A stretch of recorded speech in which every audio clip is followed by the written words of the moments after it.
Replace your microphone cover every 3 months. Or if the microphone protectors look dirty or you notice any loss in sound quality. To start, hold the coil cable grip and firmly pull it straight out of the processing unit. Do not tug on the flexible part of the coil cable or twist the coil cable when you pull it out of the processing unit. Lift the microphone cover from the bottom edge, then lift it up to remove.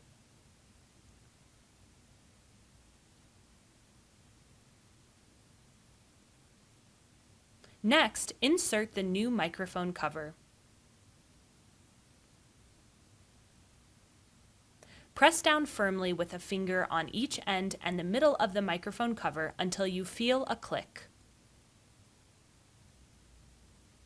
Then push your coil cable into the processing until it clicks. Do not twist.